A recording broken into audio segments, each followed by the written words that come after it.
Hey YouTube, POD7 here with another episode of Comic Book Haul. It's been a month and a half since the last one, and this is a take two because for some reason my input volume was at 25%. So hopefully you can hear me this time and I don't get frustrated and rage quit. Let's talk about some comic books now, starting with my current pull stack items. We have Catwoman number 21. For some reason, again, I'm missing Catwoman 20, which means this is like the fifth time, I think, with this series that I've missed an issue out of nowhere. Um, I don't know, I'll just have to figure it out with Dave. Here we have World's Finest, Huntress and Power Girl. They really need to get these two integrated into the superhero community because this whole game of trying to get them back to Earth 2 is really starting to get boring, actually. Um, we have Batman and Catwoman here. Paraphrase title from Batman and Robin since the death of Damian Wayne in issue 18, I believe it was. I just picked it up because how often do you see Batman and Catwoman in a team book, basically, especially on the cover. Batwoman 21, an issue centered around Killer Croc and what happened to him after he turned into a hideous Hydra monster. Spoiler alert, he's basically the new messiah for Intergang, I think. It was kind of confusing. Issue 22 of Batwoman, they beat some information out of Bane and talk to some other of Batman's more recent villains to get some info on how they can, find out who he is, basically. Since that's her current goal in order to get her sister back. Now we're moving on to some older stuff that I just picked up offhand. This is Chase. It's written, I believe, or at least drawn by J.H. Williams III, and it stars Cameron Chase, Agent Chase, who is currently in the Batwoman ongoing as the number one to Mr. Bones and the DEO.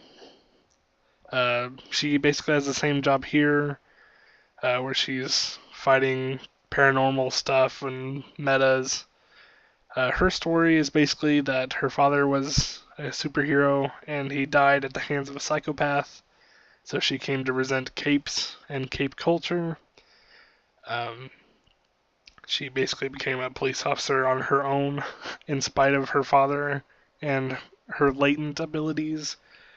Her power is basically that when she's threatened, she puts out some kind of waves or something. I don't know how they explain it exactly, but she can dampen the powers of other metas, which basically means it shuts off their powers. So if Superman was shooting heat vision lasers at her and she felt the need to survive, her powers would activate and the lasers would stop.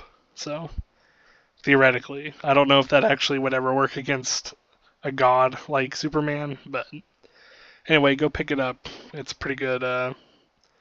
Supernatural cop thriller kind of magazine with appearances by Suicide Squad and Teen Titans.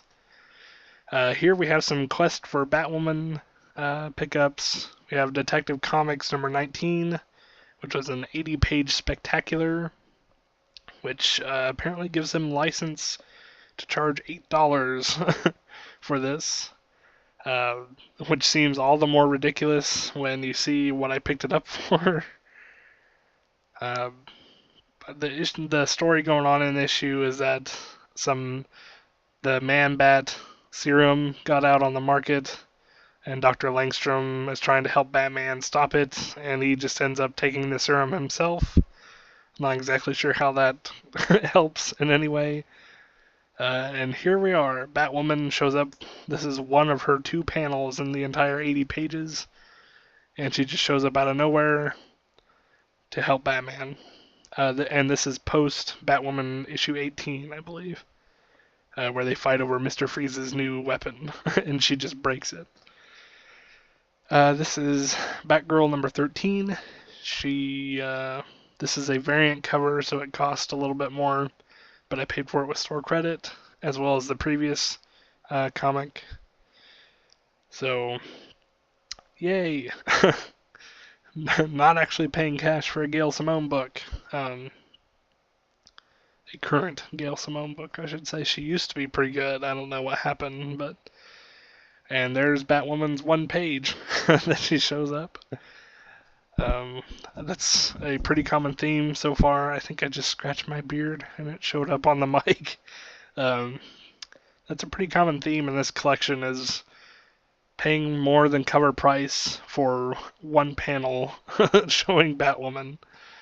Here's another example, although I did pay cover price for it. This is Animal Man 13. I actually may have paid 99 cents for this, now that I think about it. It was at Hastings, so... Here you see Supergirl murdering Batwoman.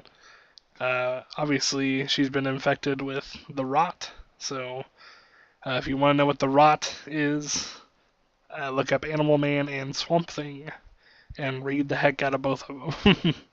They're really good, so...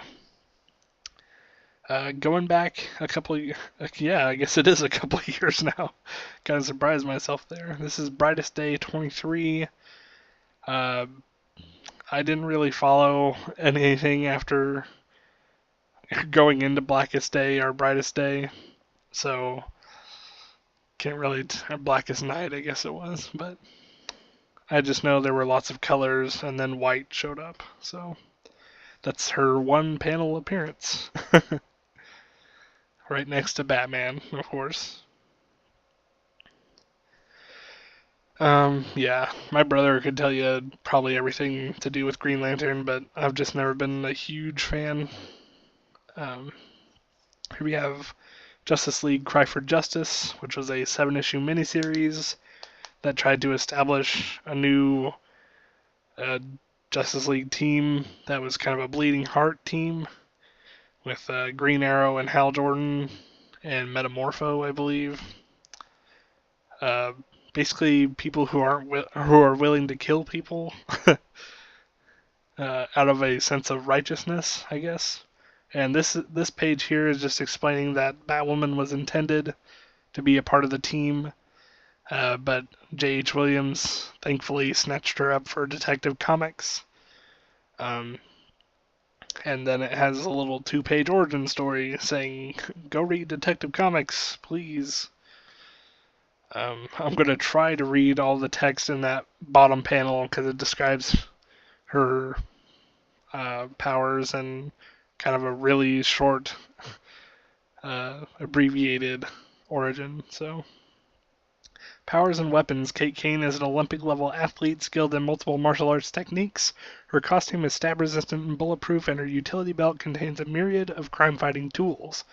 Essential storylines are 52 and Batwoman in Detective Comics, and her affiliations are the Batman family and Justice League of America, even though she helped them one time.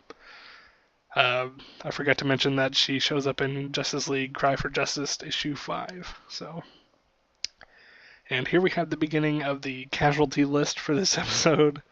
Apparently, before the New 52 reboot, Batman Incorporated had its own ongoing series, and I didn't know that, and the place where I got the tip-off from didn't specify which it was, so now I just have 2 random issues of Batman Incorporated, if anybody wants them.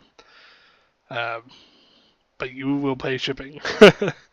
And no, they'll probably just sit in my collection for years on end now.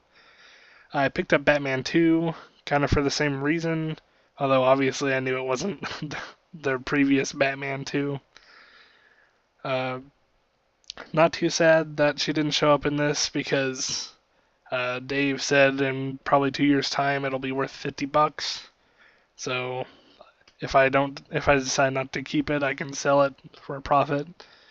Batman #1 currently going for $75 apparently. This is Justice League of America Special 50th issue, Volume 4, I think.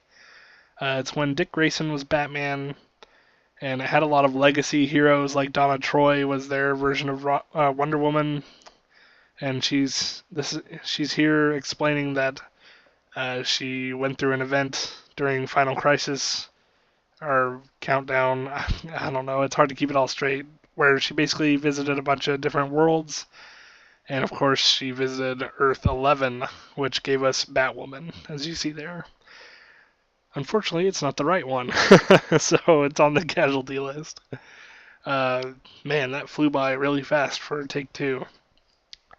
Anyway, thanks for watching. If you enjoyed it, or if you just enjoy comic book talks in general, please give this a like, subscribe. Tell me what you're reading in the comments below. And this has been POD7, and I'm signing out.